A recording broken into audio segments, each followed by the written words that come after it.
السلام علیکم ورحمۃ اللہ وبرکاتہ۔ دوستوں، امید کرتا ہوں آپ خیریت سے ہوں گے۔ میں ہوں محمد مقصود قاسمی اور آپ دیکھ رہے ہیں باغ مدینہ یوٹیوب چینل۔ الہ آباد ہائی کورٹ میں متھرا کے شری کرشن جنم بھومی اور شاہی عیدگاہ مسجد کیس کی سماعت ہوئی۔ عدالت نے سروے کرانے کو منظوری دے دی۔ ایک طرف عدالت نے ہندو فریق کی عرضی قبول کر لی ہے، دوسری طرف عدالت نے شاہی عیدگاہ مسجد کمیٹی اور وقف بورڈ کے دلائل کو مسترد کر دیا ہے۔ قبل ازیں ہائی کورٹ کے جسٹس مینک کمار جین نے فریقین کو سننے کے بعد 16 نومبر کو فیصلہ محفوظ کر لیا تھا۔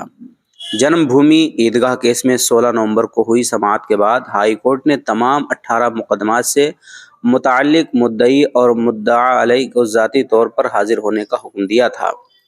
شری کرشن جنم بھومی مکتی نیاز کے چیئرمین مہندر پرتاپ سنگھ نے کہا تھا کہ ہائی کورٹ نے سیشن کورٹ میں دائر 18 مقدمات کی فائلوں کی سماعت کے لیے اپنے دائرے اختیار میں لے لیا ہے۔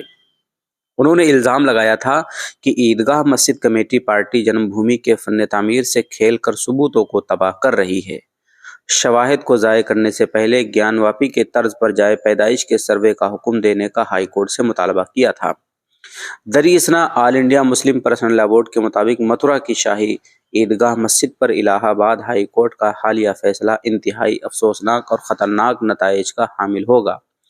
مسلم پرسنل لا بورڈ کے ترجمان ڈاکٹر سید قاسم رسول الیاس نے ایک پریس بیان میں کہا کہ الہ آباد ہائی کورٹ نے آج متھرا کی شاہی عیدگاہ کے سروے کی اجازت دے کر نہ صرف 1991 کے عبادت گاہوں سے متعلق قانون کی خلاف ورزی کی ہے، بلکہ یہ فیصلہ ہندو اور مسلمانوں کے درمیان 1968 میں ہوئے اس معاہدے کے بھی خلاف ہے جس کے تحت مقامی ہندو اور مسلمانوں نے 13.37 ایکڑ زمین عیدگاہ اور مندر کے درمیان تقسیم کر لی تھی۔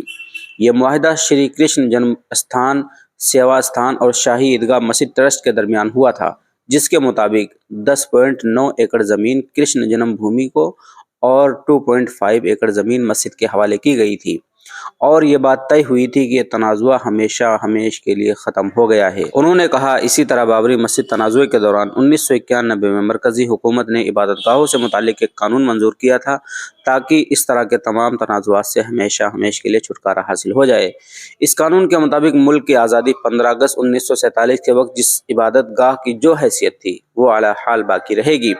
امید کی جا رہی تھی کہ اب کوئی نیا تنازع نہیں پیدا کیا جائے گا، لیکن جن عناصر کو ملک میں امن و شانتی سے بیر ہے اور جو ہندو اور مسلمان کے درمیان منافرت پیدا کر کے اپنے سیاسی مفادات کی تکمیل چاہتے ہیں، وہ شاید ایسا نہیں ہونے دیں گے۔ بورڈ کے ترجمان نے شاہی عیدگاہ ٹرسٹ کے اس فیصلے کا خیر مقدم کیا، جس میں اس نے کہا ہے کہ وہ الہ آباد ہائی کورٹ کے فیصلے کو سپریم کورٹ میں چیلنج کرے گا۔